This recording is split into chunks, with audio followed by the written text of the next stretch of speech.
Good afternoon or early good evening from Sacred Space at Titania's Realm. The time is 4:58 p.m, the 8th of October 2024. We've got a delicious, or the tail end of a delicious afternoon storm that's blown through and has cooled the air somewhat. Actually, I might open this window, get some more air in, and it's just lovely, and I'm grateful. And storms have an effect on my meridian, so I've been all day playing loud music and singing and even dancing. I only really started dancing about 3 p.m, so it's nearly 5 p.m, 2 hours, but I'm tired.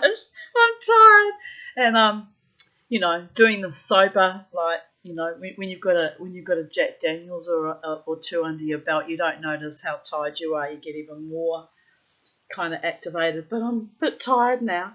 But I've had a lovely day. I've done some washing and I sorted clothes to give to my neighbours and bought a nice cake and put a nice afternoon tea out for them, and then they didn't fucking show up, so I got a bit livid about that. It's just rude. They only live behind me. They could have popped past and said we can't make it or communicated, but humans, fuck humans, am I right? They're just so rude, and I'm so sick of being treated like some kind of leper or outcast or freak, or it's just abhorrent. But anyway, I upset myself about it for about half an hour or so, and then I just got stuck into dancing wildly to my music, and I feel good again. And I ate some of the lovely cheesecake that I'd actually bought to share with them, and because cheesecake and brie cheese. I bought brie cheese because the partner's French, and I thought he'd like some French brie. Anyway, I bought all these things that I actually am not supposed to eat because, I'm a lactard. I'm supposed to have lactose free. So I had some of the brie and I had some of the cheesecake, and I thought, oh well, fuck it, I'll be sick in 3 days' time. That'll be a gift that kept giving because they stood me up. Oh, and they'll probably be really happy about that if they're malicious and did that to be malicious. So they gave me the shits as well as upsetting me. But you know what? It doesn't matter. It doesn't matter because in the broad scheme of things, you find your vibe, you find your tribe, and people who consistently let me down will be sloughed the fuck off. I will never speak to them again. And then I'll be like, oh, why is she giving me resting bitch face? Why is she not talking to me? I have no idea. Well, I can't help with the zombie apocalypse, can I? You have no idea. You have no idea. Anyway, I'm a bit upset actually about it, but my beautiful friend Sally wrote all the way from New Zealand. She put a little airplane. She says, I'm going to fly over. I'm coming now. I said, thank you, Sally, for never ever treating me like an outcast or a leper or, a freak, and for never ever letting me down and being a wonderful friend. And I really appreciate her sentiment that she was going to fly over from New Zealand. Oh, anyway, I am upset because I like this young couple, and I was inviting them actually to share all the abundance of clothes I got given, and just to extend the hand of hospitality and friendship as one does when one lives alone and trying to exist in amongst humans. Well, anyway, I had kind of deja vu that it's happened before, so I'm thinking, well, I won't be bothering ever again. Fool me once, it's bad. Fool me twice. 3-strike rule, so I usually have a 3-strike, but I'm really upset. I'm really upset in a way. Anyway, here we are. I had a book of, I was looking for a book of actually ghost stories because it's October and Halloween's coming, and I wanted to stick with the theme of reading folkloric or mythological or, occult type themes and subjects, stories. Anyway, because it's where my heart belongs and it's what drives me and what interests me. But and then also with Halloween coming, which is actually Beltane in Australia, right? on the side of the planet. But anyway, I couldn't find my book of spooky stories, which I'm annoyed because I'm sure I've got one somewhere. But I saw Franz Kafka, and I was going to read Metamorphosis to you, but it's like 30 pages long, which is about 3 videos, so, you know, maybe 2 videos if I read very quickly and don't segue. But I thought, well, what I can do is read his shorter little stories, and I'll just read them at random in no particular order, and just for something to do. I could be spinning wool, or I could be making jewellery, or I could be creating a fucking revolution, being a real revolutionary and anarchist, but I'm too old and I'm too tired. I'll leave that to the young folks. There's an election coming. Vote well. I'm not telling you how to vote, but they're all bastards, so I'm going to waste my vote this year. I'm not going to give them a vote for any of them. I think they're all corrupt and evil. So that's my opinion, and but you, other earthlings, people in Brisbane, Australia that are due to vote, you do you. Vote for whoever you think's going to give you the best ride through life. Sorry, I have to laugh at that one. Anyway, where was I? I'm going to read this one because it just intrigued me, the opening line. Bear in mind, he wrote, these stories are from 1904 to 1924. So, a little woman. There is this little woman, thin enough already. She is nevertheless tightly corseted. I always see her in the same dress, which is made of a yellowish grey material, almost the colour of wood, with a number of tassels or button-like attachments dangling from it. She is invariably hatless, and her dull blonde hair, which she wears very loose, is smooth and not untidy. Corseted though she is, her movements are very supple.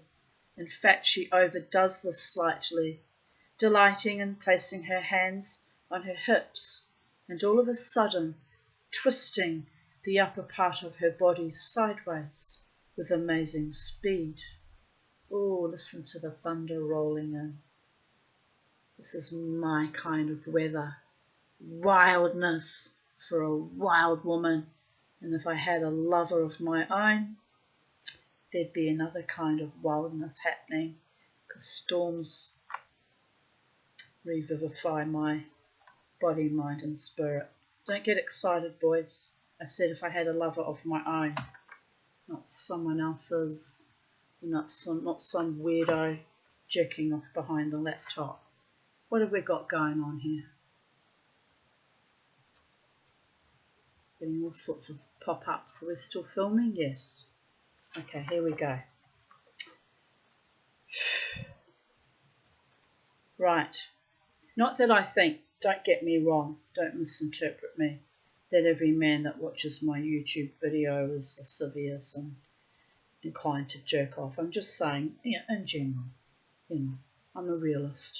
I know what human beings are like and how storms can make us a little bit excited. I'm a berserker. It's in my DNA. I'm a berserker, and my Viking ancestry just blooms in wild weather. It's delightful. Yeah, baby. Anyway, nothing's going to happen because I can't even get my fucking neighbours to have a bit of lemon curd cheesecake and brie and sweet potato dip and chips with me like I'm some kind of weirdo. So, yeah, I am a weirdo. I even played the song, I'm a freak, I'm a weirdo, la la la la. No, it's a different melody, but you know what I mean. The creep song. I'm a creep. Actually, I'm a very lovely woman, but, people who treat me like that will never find out how lovely I really can be because they've let me down. and I've had a long history of being abused and or let down, so zero tolerance for it. Bing, bang, boom, babies. Anyway, we must move on. That was then. This is now. I've been creating my beautiful life all day, doing washing and singing and dancing and chancing, and I even, went out to buy the food this morning for the young couple, and yes, I've been thinking all day on and off. I'm living my beautiful life alone or in good company. It makes no difference how it manifests, but it starts today, babies. When they stood me up, I thought, oh, isn't that interesting? So I'll live my beautiful life anyway, alone. What do I need other humans for? And they're rude and obnoxious. So,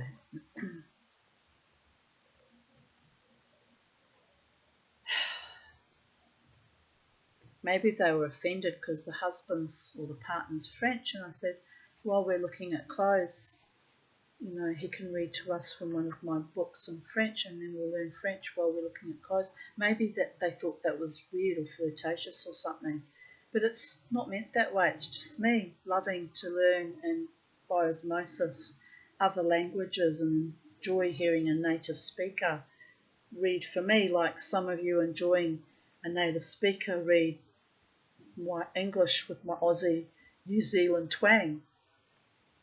So it wasn't meant anything offensive, but look, I'm not going to worry about what every fucking thing I've said that people might be upset by. Otherwise I would hang myself, by the way. Not quite literally, but, philosophically speaking, because you can't win. Whatever you do is wrong. So you can never please everybody all the time. So you just got to take note that you were stood up and played for a fucking idiot and let it go and live my beautiful life, which I'm going to live now. Right, are we carrying on? Are we carrying on, babies? Like a pork chop? Corseted. Oh, we read that part. Her hand impresses me in a way I can describe only by saying that I've yet to see another hand with the individual fingers so sharply defined in relation to one another as they are on hers. Yet there is nothing anatomically peculiar about her hand. It is a perfectly normal hand. Now this little woman is highly dissatisfied with me. She's continually finding fault with me, continually being wronged by me. We'll turn up and eat your fucking cake then. It's true, isn't it? When art imitates life. I vex her at every turn. Could one divide life up into the tiniest parts and judge each part separately? Without a doubt I have to laugh. Eat your fucking cake. I've turned into a really crazy old lady. Maybe I really should string a fucking garrote up and kick the chair over. Oh, why did Psychedelic Dreamer finally kill herself? Oh, because she told them to eat cake. You can't get more French than that, babies. But anyway. If I ever see anything, I'll just eat your fucking cake. I'll be thinking it in my head. Anyway, you gotta laugh. I think I'm gonna cry. It's just so hilarious. This is the thing. I can't stay mad for long because it's just too hilarious, the whole thing. I've just had such a long history of abuse that it just, after a while, becomes hilarious. Anyway.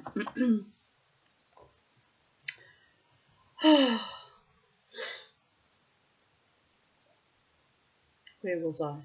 I vex her at every turn. Could one divide life up into the tiniest parts and judge each part separately?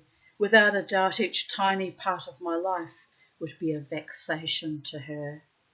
I have often wondered why it is I vex her so. Possibly everything about me runs counter to her feeling for beauty, her sense of justice, her habits, her traditions, her hopes. Such mutually incompatible natures exist. But why does I can't take it seriously. But why does she suffer so much as a result? There is no sort of relationship between us that would put her in the position of having to suffer at my hands. She need only decide to look upon me as a complete stranger, as indeed I am. Nor would I oppose such a decision on her part, that would welcome it enthusiastically. She need only decide to forget my existence, which, after all, I have never thrust upon her, nor would I ever do so, and obviously all the suffering would be over. In saying this, I take no account of myself, and of the fact that her behaviour is of course also embarrassing to me. I take none, because I fully appreciate that all my embarrassment is nothing in comparison with her suffering. At the same time, however, I am perfectly aware that this is no loving kind of suffering. She is not the slightest bit interested in actually reforming me, or in any case, none of the things she finds fault with in me are of the sort that would ever interfere with my career. But nor is she concerned about my career. All she is concerned about is her purely private interest in avenging the torment I cause her, and avoiding the torment I look like causing her in future. I did on one occasion try to point out to her how one might best put an end to this continual vexation, but in doing so I provoked such an outburst on her part that I shall not be repeating the attempt.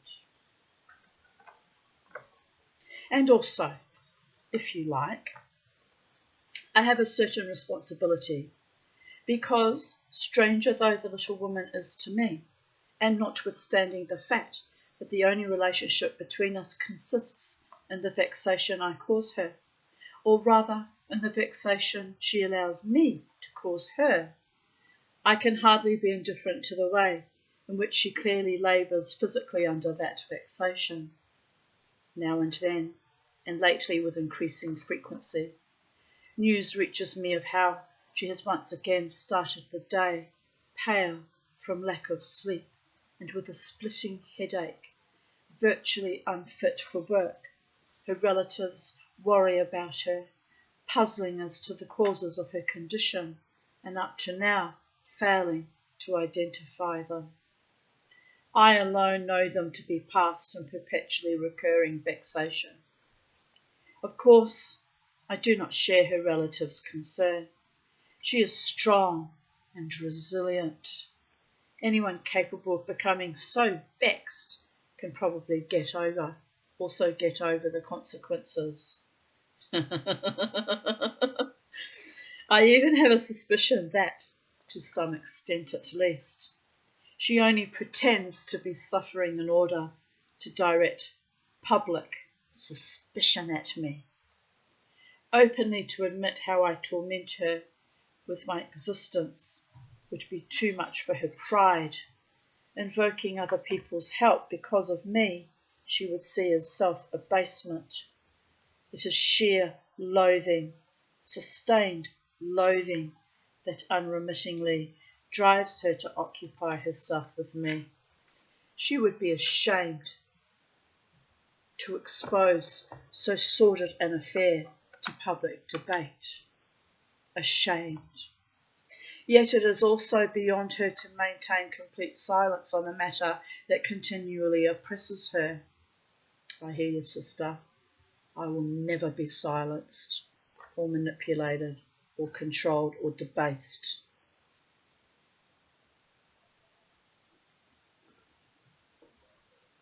You will do that only once.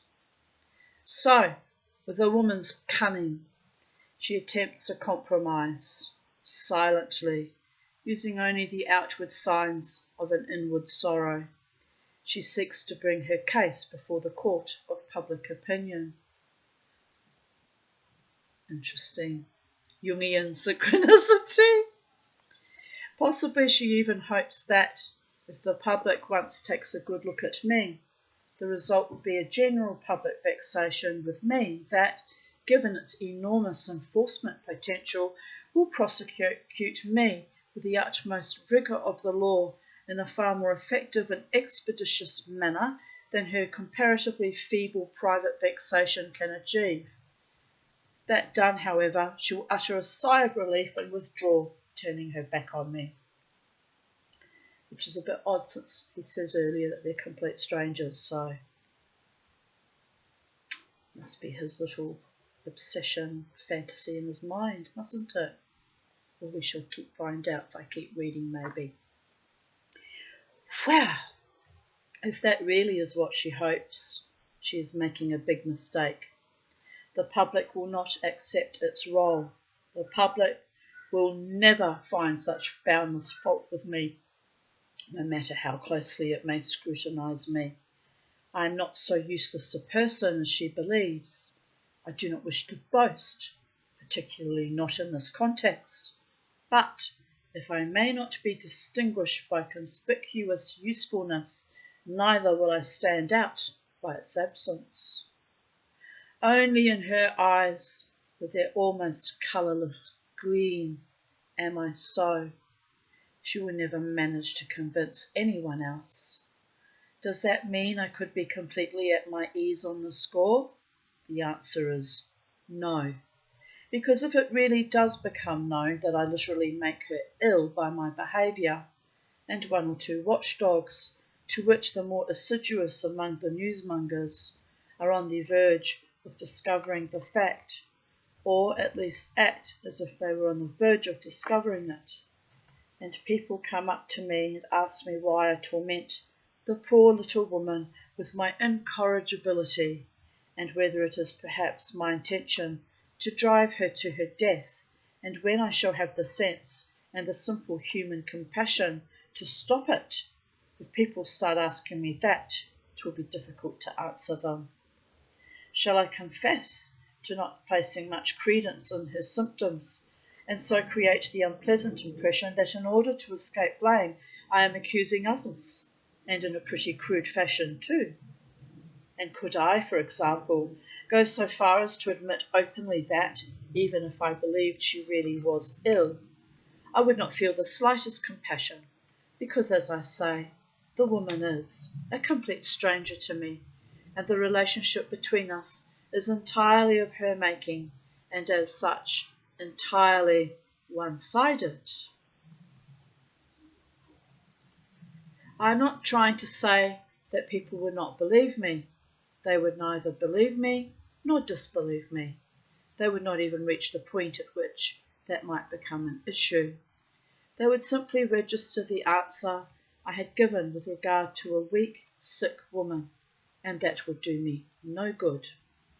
For here, however I answer, I shall be persistently thwarted by the world's inability, in a case like this, to avoid suspecting a love affair, although it is clear as clear could be that no such relationship exists between us, and that, if it did, it would be more likely to stem from my side than from hers, since I could indeed find it in me to admire the little woman for her trenchancy of judgment and tirelessness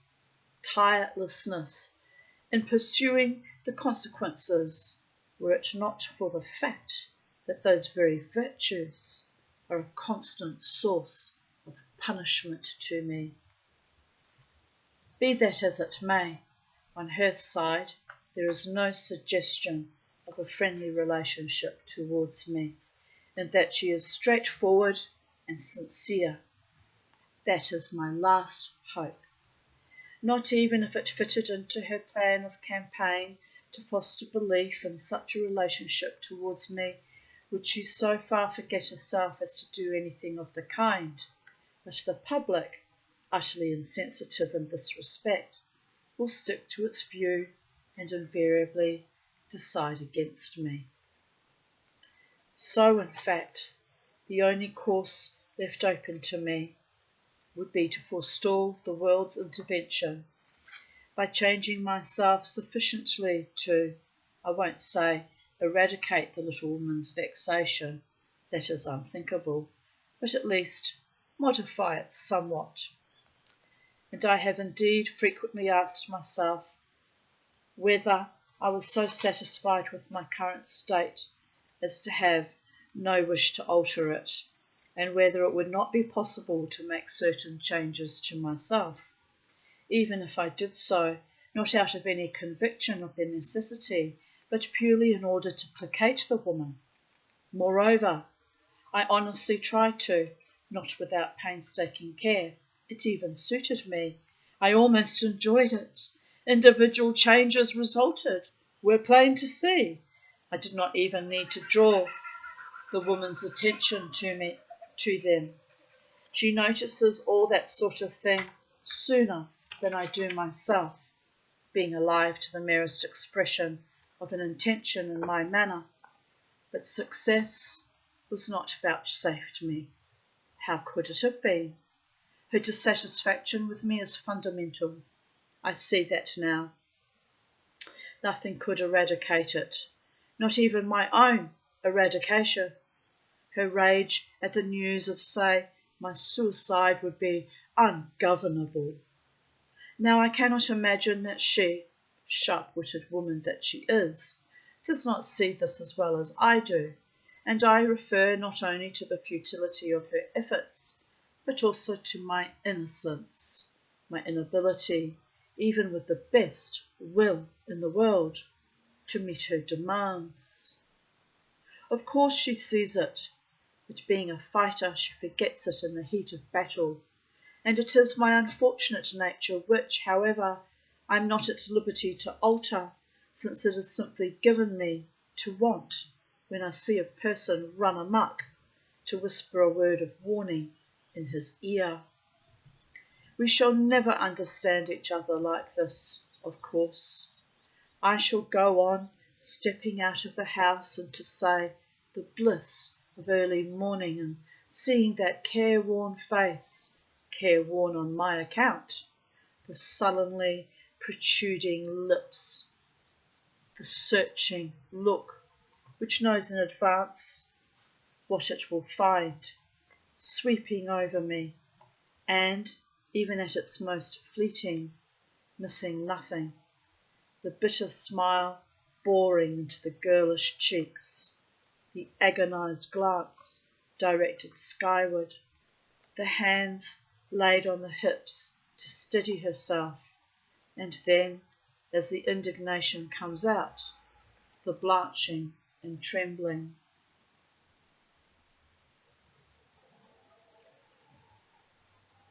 Recently, for the first time ever, as I realized to my amazement at the time, I dropped one or two hints regarding this affair to a close friend of mine, just a few casual words in passing, playing down the importance of the whole thing, slight though this basically is to me as far as the outside world is concerned, to a point some little way below the truth. Oddly enough, my friend did not, even so, disregard my remarks.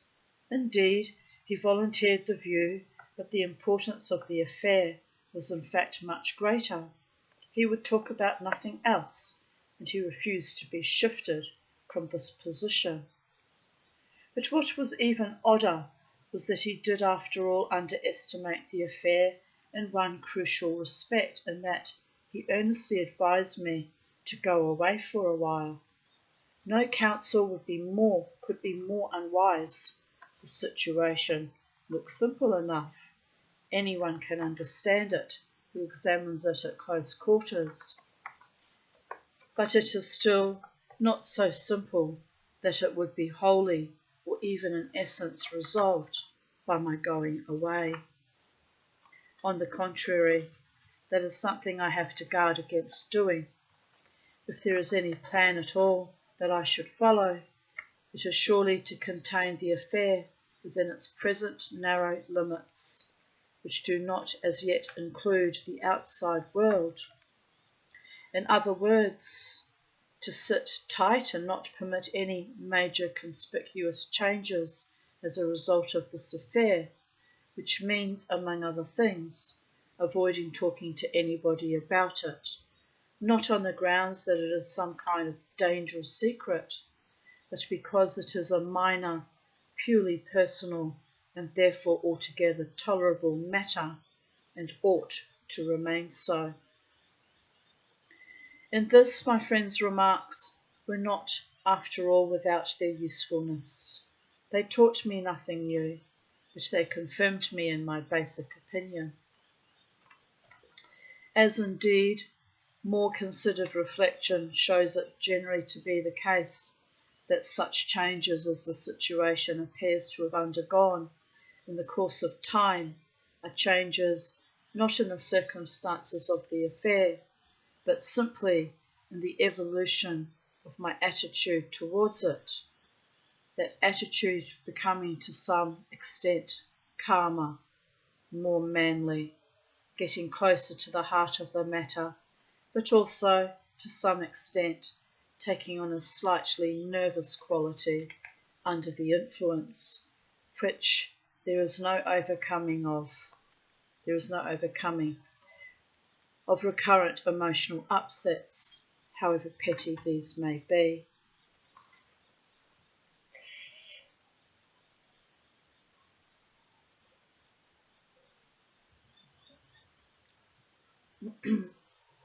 I am becoming calmer about the affair in that I believe I recognise that a decision, however imminent it may seem at times, will probably not come quite yet.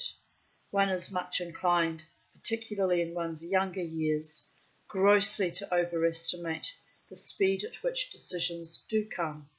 Whenever my little judge, growing faint at the sight of me, sank sideways into her chair, one hand clutching the backrest for support, the other fumbling at her corset, and tears of anger and despair rolled down her cheeks, I used invariably to think that the moment of decision had arrived, that I was about to be called upon to justify myself. But not a bit of it, no decision, no justification. Women are always feeling queasy. The world has too little time to attend to every case. So, what in fact has happened in all those years? Simply that such cases have recurred with greater or lesser degrees of severity, and that they now add up to a larger total, and that people hang about in the vicinity, keen to intervene if ever they found a way of doing so, but they found none. Hitherto they have relied exclusively on their sense of smell, and that, though it keeps those exercising it extremely busy, on its own serves no other purpose. But actually, it was always like that. There were always these loafers about, breathing good air, and they always excused their proximity in some smart aleck way, their favourite excuse being kinship. They were always sniffing around, their noses had a permanent twitch, but all any of this has led to is that they are still there. The only difference consists in my having gradually come to recognise them, to tell their faces apart. I used to think that they were gradually gathering from all over the place, that the matter was assuming ever greater proportions, and that this would in itself force the issue. Today it is my belief that that has all been so since time immemorial, and has very little, if anything, to do with the approach of the decision. And anyway, why do I use such a big word as decision?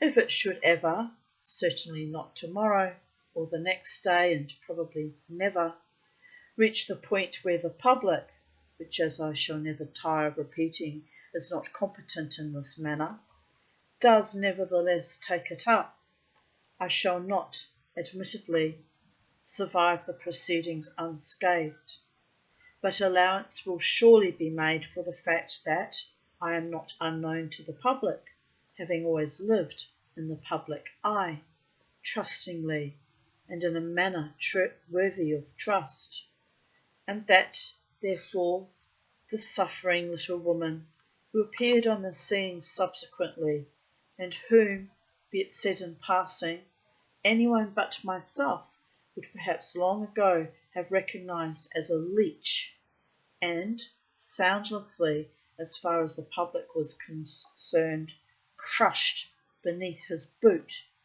that this woman could at worst contribute no more than a small ugly flourish to the diploma in which the public long ago declared me to be an estimable member of itself.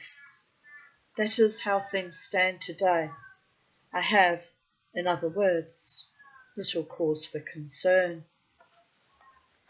That some of my calm has in fact given way to concern over the years has nothing at all to do with the importance of the matter as such.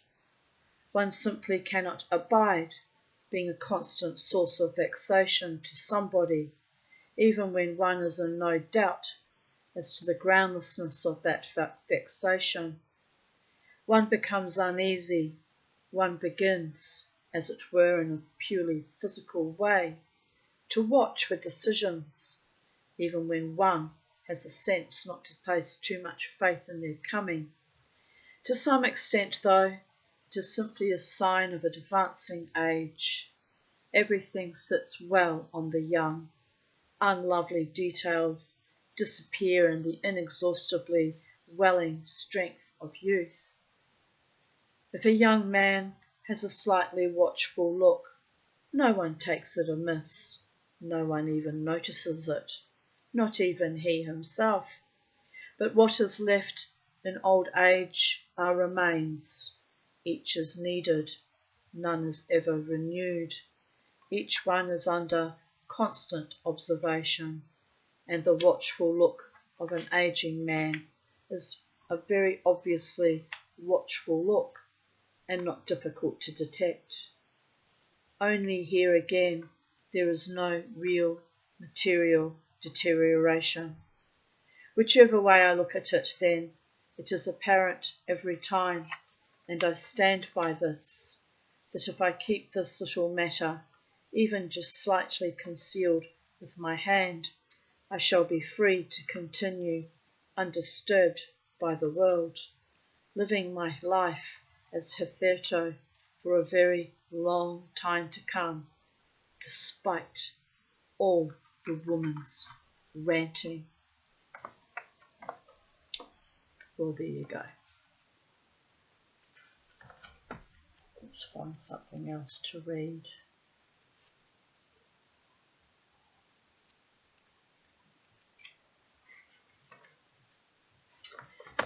Josephine the Singer, or the Mouse People.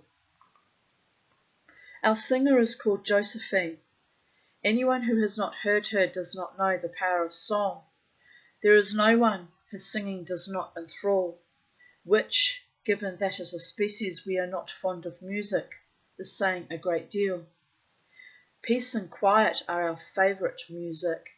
Our life is hard, and even when we have for once tried to shake off our everyday cares, we can no longer rise to things as far removed from our normal lives as music is. Yet we have no great regrets. We do not even get that far. In our view, a certain practical cunning, which of course we also desperately need, constitutes our chief asset, and the smile that goes with it we use to console ourselves for everything as we would even if, though this does not happen, we were to crave a happiness that music possibly provides. Josephine is the sole exception. She loves music, and she knows how to put it across. She is the only one, with her passing, music will disappear from our lives. Who knows for how long? I wonder if I should go to the Brooklyn Standard tonight. It's a Tuesday. There's some man playing. I don't know him, but I'm sure he'll still be good. I don't usually go there during weekdays, but I might consider it. Why not? I've been listening to music all day though, so maybe I'll save my energy for Ramjet on Friday. And I see the Mad Mariachi are playing before them, so I get to see what they're like. That should be nice. I have often wondered what it is about this music. We are totally unmusical after all. How is it that we understand Josephine's singing, or rather, since Josephine denies that we understand it, at least think we do? The simplest answer would be that her singing is too beautiful for even the most stolid to resist. Yet this answer fails to satisfy. If it were really so, her singing would give one, once and for all, the feeling of something out of the ordinary. The feeling that there issued from that throat something we have never heard before and do not even possess the ability to hear, something that only this one individual, Josephine, and no one else, makes us capable of hearing. That is not, however, my own view of the case. I do not feel that, nor have I observed anything like it in others. Among ourselves, in confidence, we freely admit that Josephine's singing, qua singing, represents nothing out of the ordinary. So is it in fact singing at all? We may be unmusical, but we have our traditions of song. Singing was not unknown to our people in the olden days. It is mentioned in legend, and there are even songs that have come down to us, though of course no one can sing them anymore. We have some idea of what singing is, then, and strictly speaking that idea does not tally with what Josephine does. So is this in fact singing? Isn't it perhaps after all simply squeaking? And squeaking is something we all know about. It's what you might call the special skill of our people, or rather, not even a skill so much as a typical sign of life. We all squeak, though of course no one thinks of passing it off as art. We squeak without paying any attention to the fact, indeed without being aware of it. And there are many among us who do not even realize that squeaking is one of our distinguishing characteristics. So if it were true that Josephine does not sing but only squeaks, and, as it seems to me at least, perhaps barely transcends the scope of normal squeaking at that, in fact, she may not even possess the strength required for the kind of normal squeaking that a common labourer can keep up all day long on top of doing his job. If all that were true, then, although it would dispose of Josephine's claim to artistic status, it would make the riddle of her enormous influence more puzzling than before. You see, what she produces is not just squeaking. If one stands a long way away from her and listens, or even better, if one puts oneself to the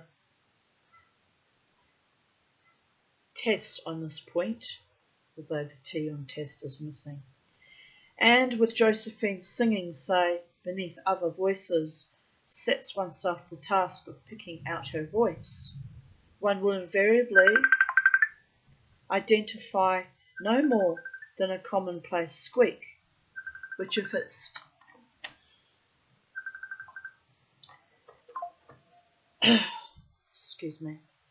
which if it stands out at all, does so by its delicacy and lack of force. But when one is standing in front of her, it is not just a squeak. To understand her art, it is necessary not only to hear her, but also to see her.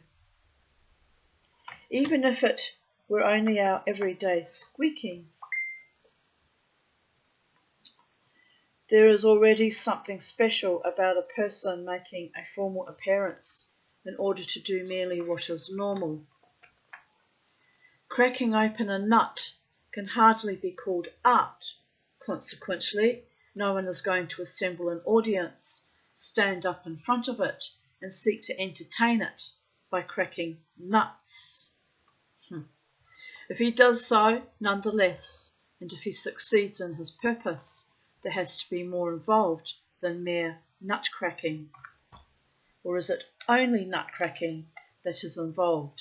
But it turns out that we have been overlooking this art, being past masters of it, and that it has taken this new nutcracker to show us what it is really about.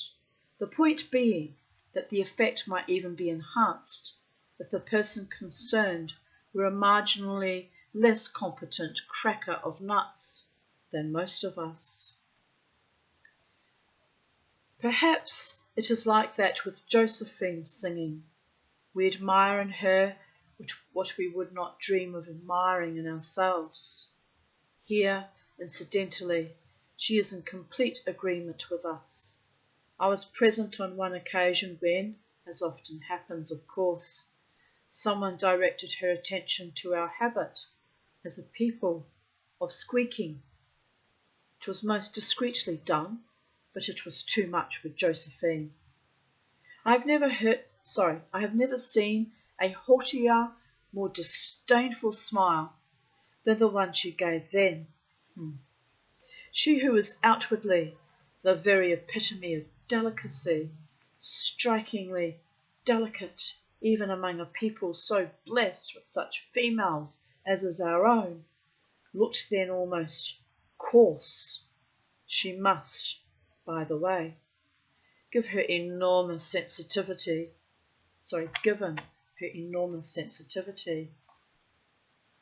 immediately have become aware of this herself, for she pulled herself together. Anyway, the fact is that she denies any connection between her art and squeaking. For those who are of the opposite opinion, she has nothing but scorn and probably unacknowledged hatred. Nor is this common vanity the opposition to which I half belong myself. Certainly admires her no less than the majority does. Josephine, however, wants not simply to be admired, but to be admired in precisely the way she has laid down. Admiration alone means nothing to her. And sitting in front of her, one understands her. One does one's opposing only from a distance. Sitting in front of her, one knows what she is squeaking is no mere squeak. Since squeaking is one of the things we do habitually and without thinking, one might have supposed that in Josephine's audience too there would be some squeaking. We feel good listening to her art, and when we feel good, we squeak. Her audience, however, does not squeak. There is no audience so quiet as one of mice, and we might already be enjoying the longed-for peace from which our own squeaking, if nothing else, shuts us out, so silent do we remain. Is it her singing that fascinates us, or is it rather the solemn silence enveloping that feeble little voice? On one occasion, some silly baggage did in all innocence start to squeak while Josephine was singing. And do you know, it was just exactly what we were hearing from Josephine. From the front came her squeaking, quite timid still despite all her experience, and from the audience, this childlike squeak of self-forgetfulness. No one could have told them apart, yet we all hissed and squeaked the intruder down, though in fact there was no need. For even had we not done so, she would undoubtedly have crawled away in fear and shame. Meanwhile, Josephine, quite beside herself, launched into her triumphal squeak with arms outflung and neck stretched as far as it would go. But she is always like that. Every little thing, every chance occurrence, every hint of intractability, a creaking floorboard, a gnashing of teeth, a blown light bulb, is grist to her mill when it comes to heightening the effect of her singing. In her view, you see, she is singing to deaf ears. There is no shortage of enthusiasm and applause, but what she calls true understanding is something she long ago learned to do without. So all disturbances are highly opportune as far as she is concerned.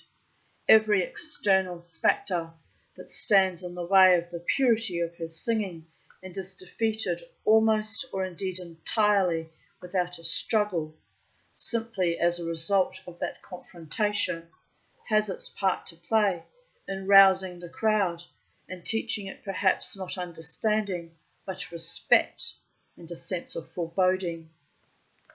And if she uses little things in this way, what doesn't she do with big things?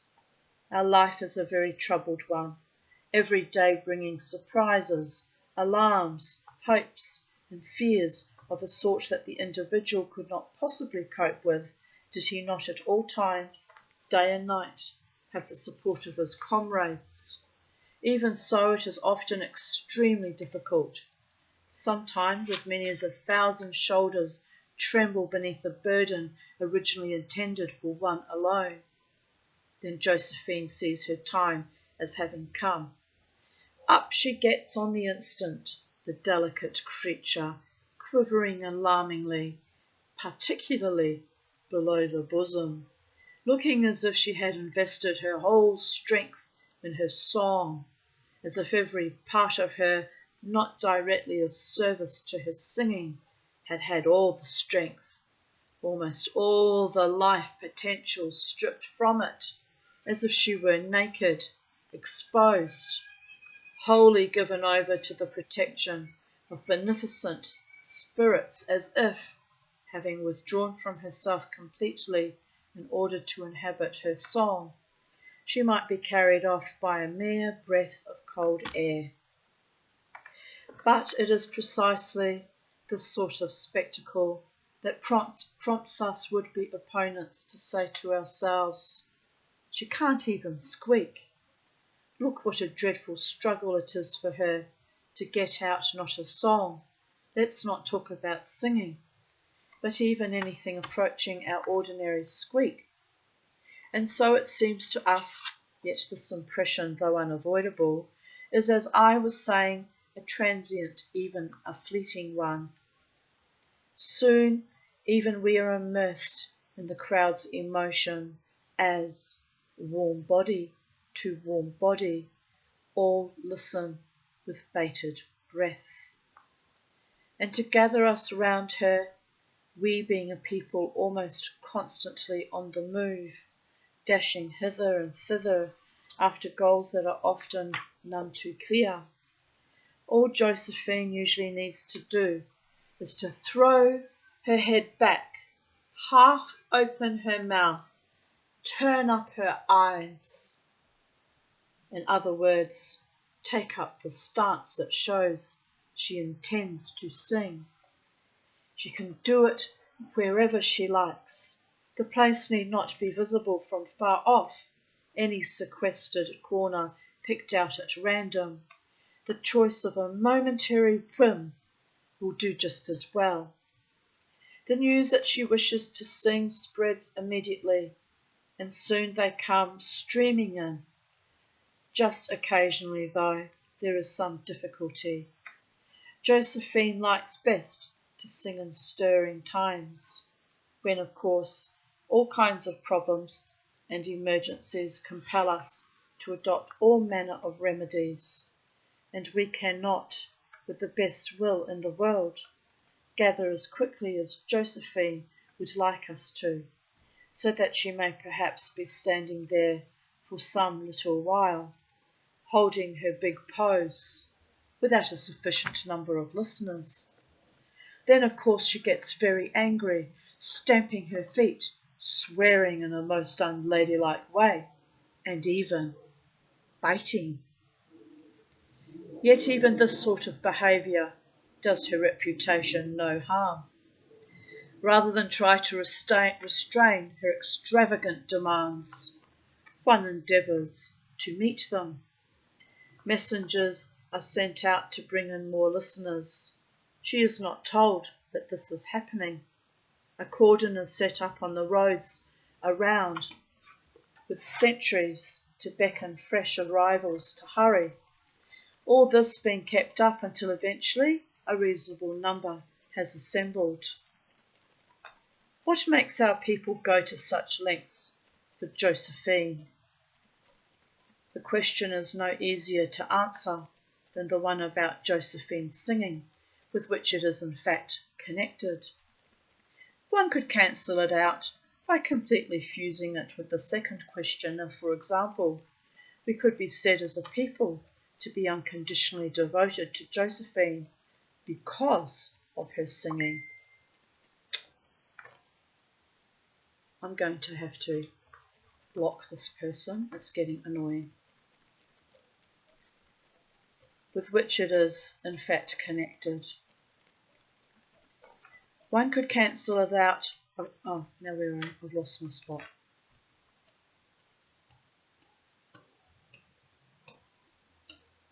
This is not, however, the case. Unconditional devotion is virtually unknown among us.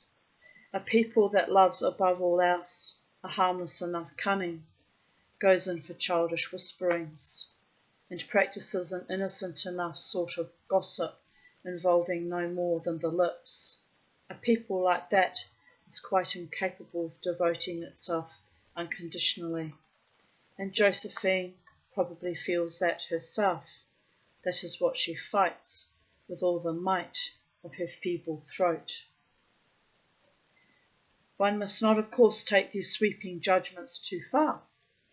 As a people, we are devoted to Josephine. Certainly we are, only not unconditionally. For example, we could never laugh at Josephine. Let's face it, there are plenty of things about Josephine that invite laughter, and laughter as such is something that is never far from our mood. Amidst all the miseries of our existence, we've always got time for a bit of a laugh, as it were. But we never laugh at Josephine. I sometimes have the impression that the people as a community sees its relationship to Josephine in terms of this frail, vulnerable, somehow exceptional creature, exceptional for her singing. It thinks, in terms of this creature having been entrusted to its care. Nobody knows quite why, but that appears to be the fact of the matter. Now one does not laugh at what has been entrusted to one. To do so would be a breach of duty, the ultimate in spite that the most spiteful among us vent on Josephine is when they sometimes say, we don't feel like laughing once Josephine appears. So the community looks after Josephine as a father will adopt a child that, perhaps pleadingly, perhaps peremptorily, holds out its little hand to him. One might have thought that as a people we were not up to such fatherly duties, though actually, at least in this case, we discharge them in exemplary fashion.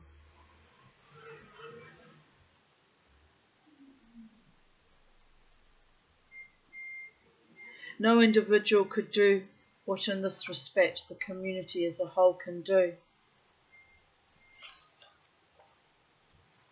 Of course,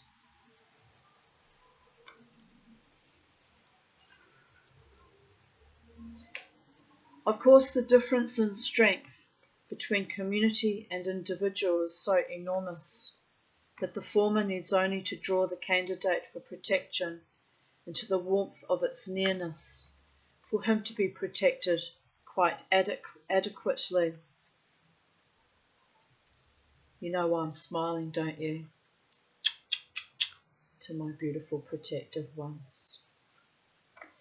No one dare mention such things to Josephine, however, because she pooh-poohs them.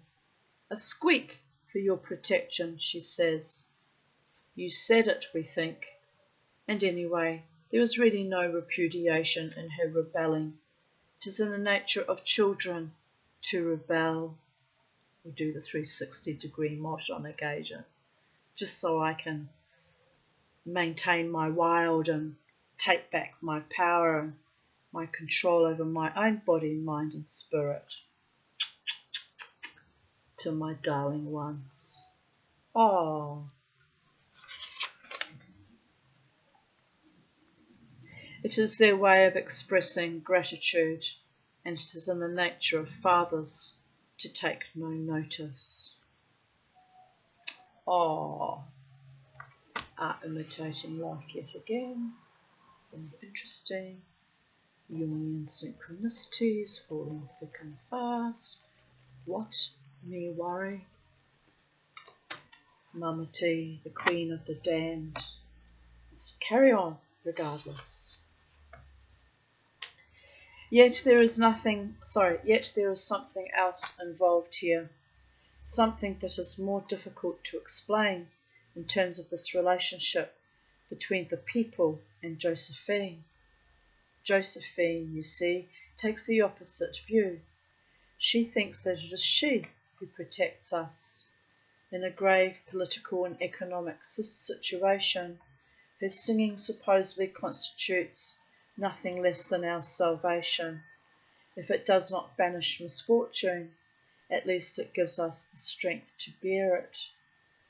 She does not say so, either directly or indirectly. She does not talk much at all. She is silent compared with us chatterboxes, but it flashes from her eyes or on her closed lips. Not many of us are able to keep our mouths shut. She can. The same message is legible.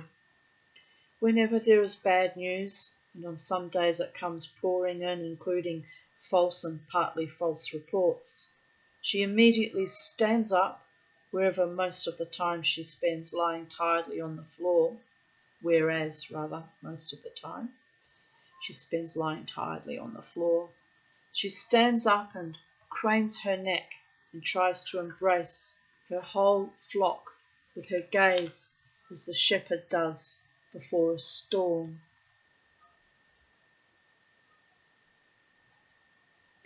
Granted, children make similar claims in their wild, undisciplined way, but Josephine does so with slightly more justification than they. Of course she does not save us, nor does she give us strength. It is easy to pose as a saviour of a people that, used to suffering, unsparing of itself, quick to make up its mind, no stranger to death, only seeming to be anxious in the atmosphere of recklessness in which it lives the whole time, and on top of that as prolific as it is bold.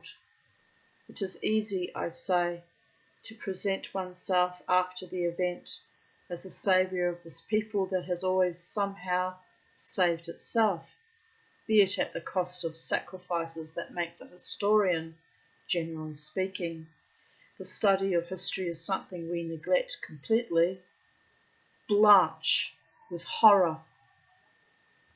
Nevertheless, it is true that in emergencies we do listen to Josephine's voice more attentively than at any other times. The threats hanging over us make us quieter, more self-effacing, more submissive to Josephine's commands. We come together gladly. We press up against one another gladly, especially for on occasion so far removed from the agonizing main issue. It is as if we were drinking a quick, oh yes, haste is necessary. Josephine too often forgets that. A quick cup of peace together before going into battle. It is not so much a song recital as a public assembly, one moreover at which, with the exception of the faint squeaking up at the front, absolute silence reigns. The moment is much too solemn to spend in chattering. Such a relationship, however, could never satisfy Josephine. For all her edgy discontentment with the fact that her position has never been made entirely clear, Josephine is so blinded by her own self-confidence as to fail to see certain things, and can be persuaded, without too much difficulty, to overlook a great deal more, a bevy of flatterers being permanently occupied in pursuit of this goal, which is, after all, in everyone's interests. But just to sing on the side, unheeded, in one corner of a public assembly, just for that, though in fact it would be no small thing, she would certainly not sacrifice her singing. But she has no need to, because her art does not go unheeded. Although we are basically preoccupied with quite other things, and the silence is by no means exclusively due to the singing, many of those present not even looking up but burying their faces in their neighbour's fur, so that up at the front Josephine appears to be going to great pains for nothing, nevertheless, and there is no denying this. Something of her squeaking does undoubtedly get through to us.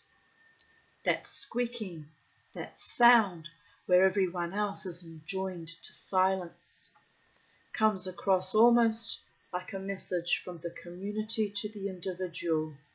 Josephine's reedy squeak in the midst of difficult decisions is almost like the wretched existence led by our people amid the tumult of a hostile world. This is Josephine asserting herself. This nothing voice, this negative achievement asserts itself and finds a way through to us. It is good to remember that. Should a true exponent of the art of singing ever emerge from among us, we would certainly not put up with him at such a time, but would by common consent reject such a performance as absurd.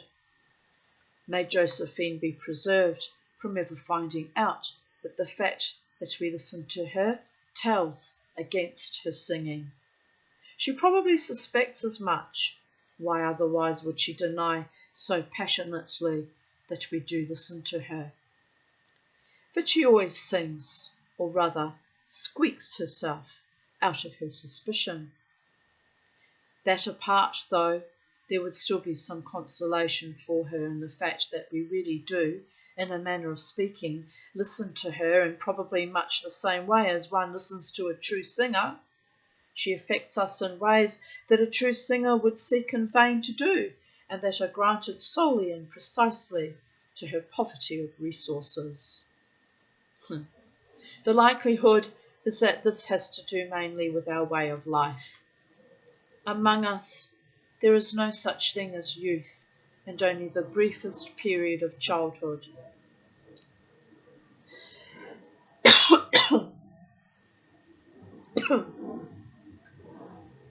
Demands are always being made to the effect that children should be granted special liberties, a special indulgence, that their right to a little freedom from care, a little giddy romping around, a little play, that this right should be recognised and steps taken to implement it. Such demands are made and have almost everyone's approval. There is nothing one could approve of more, but nor is there anything that, in the reality of our lives, is less likely to ever be conceded. The demands are approved, attempts are made to meet them, but before long everything is back as it was. The fact is, our life is such that a child, as soon as it is a little mobile and can make some sense of its surroundings, has to fend for itself just like an adult.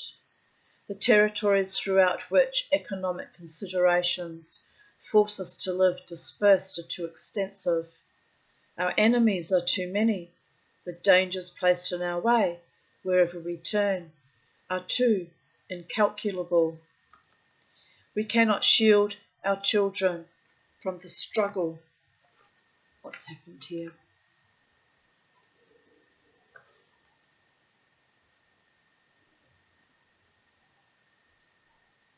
We cannot shield our children from the struggle of existence. If we did, it would mean their premature demise. On top of these distressing reasons, there is, of course, a more edifying one. The prolificacy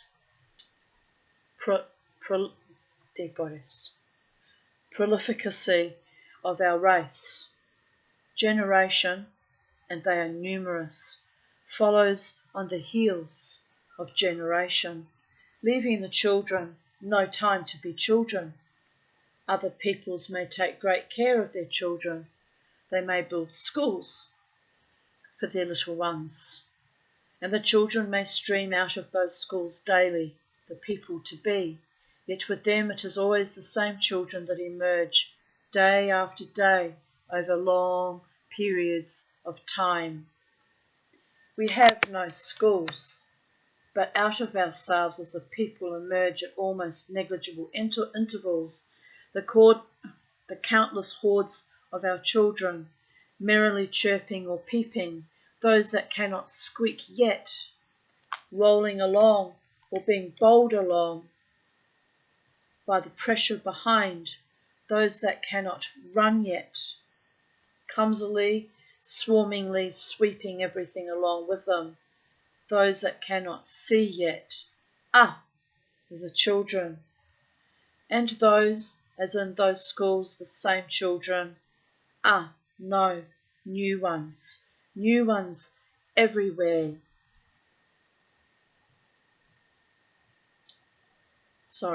New ones every time. A never-ending, uninterrupted stream, with each child scarce appearing before it has ceased to be a child. The new child faces already pressing behind it, indistinguishable in their numbers and haste, pink-cheeked with happiness. Of course, beautiful as this may be, and much as others may rightly envy us for it, it does mean that we are unable to give our children a proper childhood, and that is not without its consequences. A certain abiding and ineradicable childishness pervades us as a people, in diametrical opposition to our best side, which is our infallibly practical good sense. We sometimes behave with outright silliness, and it is the kind of silliness that characterises children's behaviour. Giddy, extravagant, recklessly generous, and all for the sake often of a little fun. And although our delight in this cannot, of course, have the full force of a child's delight, a little of that nevertheless lives on. Among those who have always profited from this childishness of ours is Josephine. We are not only childish, however, there is a sense in which we are also prematurely old, childhood and adulthood taking a different course with us than among other peoples. We have no youth, we go straight into adulthood, and we are then adult for too long. As a result, a certain weariness and hopelessness cut a wide swathe through the basically tenacious and determinedly hopeful nature of our people. That probably has something to do with our non-musicality as well. We are too old for music. Its surging excitement does not suit our gravity. We wearily decline it. We have retreated into squeaking. A bit of a squeak now and then is what we need. Who knows, there might be some among us with a gift for music. If there were, however, the character of their fellows would inevitably suppress the gift before it developed. Josephine, on the other hand, can squeak or sing or whatever she likes to call it to her heart's content. That does not bother us. In fact, it suits us. We can take a lot of that. If there should be any musical content involved, it is reduced to the merest trifle. A certain musical tradition is respected, but without it being the least bit burdensome to us. But, given this disposition of ours, there is something else that Josephine brings us.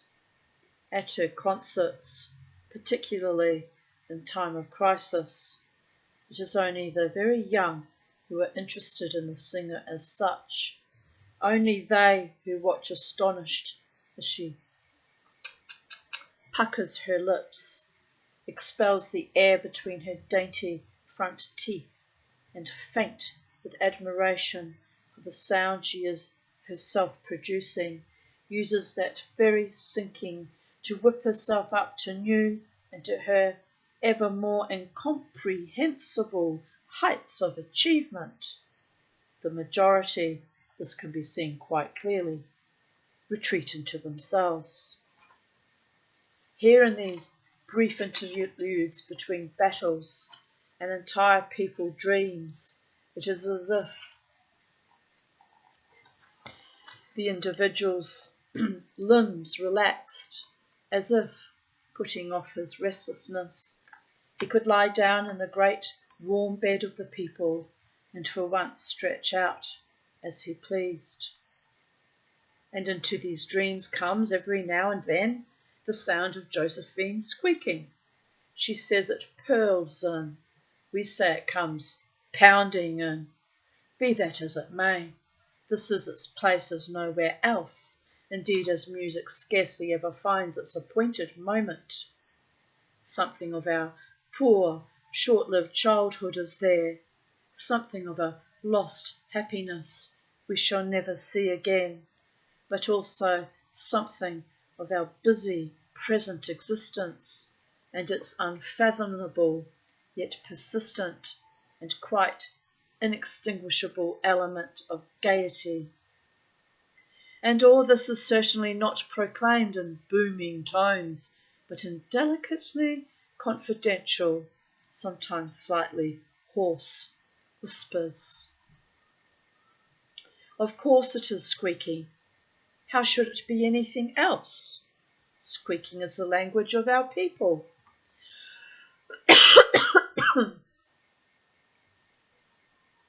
It is only that some squeak their entire life through without knowing it, whereas here, squeaking is freed from all the trammels of everyday life, and so, for a short while, sets us free too.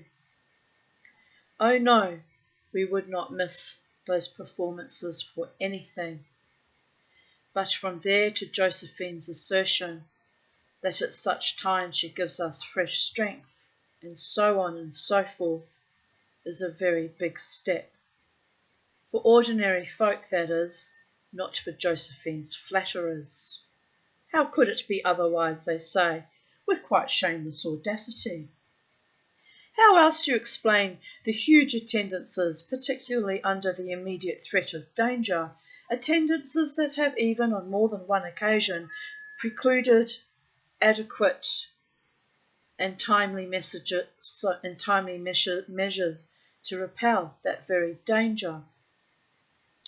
Now this last point is unfortunately true, though it hardly constitutes one of Josephine's claims to fame, particularly if we add that, when such assemblies have been unexpectedly broken up by the enemy, and many of our number have met their deaths as a result, Josephine, who was to blame for the whole thing, whose squeaking indeed may have been what attracted the enemy, was always in possession of the safest place and invariably contrived, under the protection of her escort, very quietly and quickly, to be the first one away. When all is said and done, however, Everybody knows about this too, and still they come running as soon as Josephine takes it into her head to get up and sing, wherever that may be. From which one might conclude that Josephine was virtually above the law, that she can do as she likes, even if it puts the community at risk, and all will be forgiven her. In which case, Josephine's pretensions would also be quite understandable. Indeed, one might almost see in this freedom bestowed on her by the people, in this extraordinary gift given to no one else, and actually running counter to our laws, an admission to the effect that the people does not understand Josephine, as she says, but that it views her art with impotent wonder, does not feel worthy of it, hopes, by a positively desperate effort, to make up for thus wronging Josephine, and, as her art lies beyond its comprehension, places her person and her desires likewise beyond its command. Well, not a bit of it, possibly in matters of detail. The people does surrender to Josephine too readily, but as it surrenders unconditionally to no one, neither does it do so to her. For some time now, possibly since the start of her artistic career, Josephine has been fighting to be let off all work because of her singing. In other words, she wants the worrying about her daily bread and everything else that goes with our struggle for existence taken from her and, one assumes, transferred to the community as a whole. Anyone easily roused to enthusiasm, and there were those who were, might have concluded merely from the strangeness of this request, from the state of mind capable of framing such a request, that it was inherently justified. As a people, however, we drew different conclusions and calmly turned the request down. Nor did we go to great lengths to refute the argument behind it. Josephine pointed out, for example, that the strain of working impaired her voice, that although the strain of working was minimal when compared with that of singing, it still made it impossible for her to take sufficient rest after singing to refresh herself before singing again, and that she must therefore face total exhaustion while yet being unable, in the circumstances, ever to give of her best. We listened to her and took no notice of what she said. Though as a people we are easily moved, sometimes there is no moving us at all. This rejection is sometimes so harsh that even Josephine hesitates. She seems to accept it, works as she should, sings to the best of her ability, but never for very long before summoning fresh strength, and for this she appears to have an unlimited supply. She takes up the fight once more. It goes without saying, of course, that Josephine does not actually aspire to what she is asking for, not in so many words.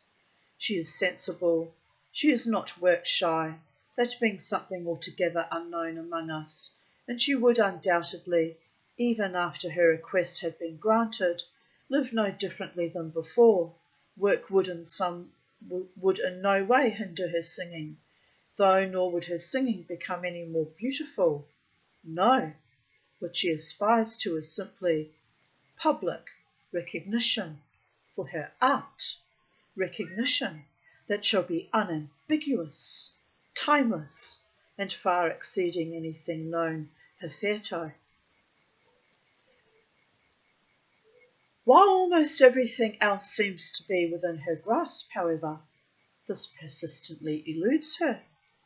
She ought perhaps from the outset to have aimed to attack in a different direction. Possibly she has seen the mistake herself by now. But now she can no longer retreat. Retreating would mean being untrue to herself. Now she must stand or fall by her request. It's a beautiful night. really beautiful night. The sky's a dark shade of indigo, almost black but not quite. If she did have enemies, as she maintains, they could follow the fight as amused onlookers without needing to lift a finger themselves. But she has no enemies. There are those who take exception to her for one reason or another, but this battle amuses nobody, if only because the people is here presenting its cold judicial side, an aspect of it that one otherwise very rarely sees. And while the individual may consent to that approach in this particular case, the idea that the community may one day proceed in like manner against himself rules out any possibility of his doing so gladly. No, the point about this rejection, rather as with the request, is not the rejection itself, but the fact that the community can so impenetrably shut itself off from one of its members, and do so the more impenetrably for the fact that, in every other respect, it looks after that self-same member with fatherly, indeed more than fatherly, with humble concern. Were an individual involved here rather than a community, one might suppose that the man had given in to Josephine the whole time in response to a continuous, burning desire to bring the giving in to an end at last. He had made superhuman concessions in the firm belief that the business of making concessions would nevertheless find its proper level. In fact, he had made more than necessary, purely in order to speed up the process, to spoil Josephine and make her want more and more until she did eventually come out with this last request. Then, of course, he had briefly, having prepared his move well in advance, countered with the ultimate refusal. Well, that is most certainly not the way things stand. The people has no need of such ruses. What is more, its admiration for Josephine is sincere and proven, and indeed Josephine's request is so exorbitant that any uninhibited child could have told her the outcome. Nevertheless, in Josephine's view of the situation, such suppositions may conceivably play a part, giving the pain of rejection a bitter edge. But even if she does entertain such suppositions, she has not let them deter her from the fight. Recently this has even been increasing in intensity, whereas before she fought with words alone, now she has begun to use other methods that, in her opinion, are more effective and, in our opinion, constitute more of a danger to herself.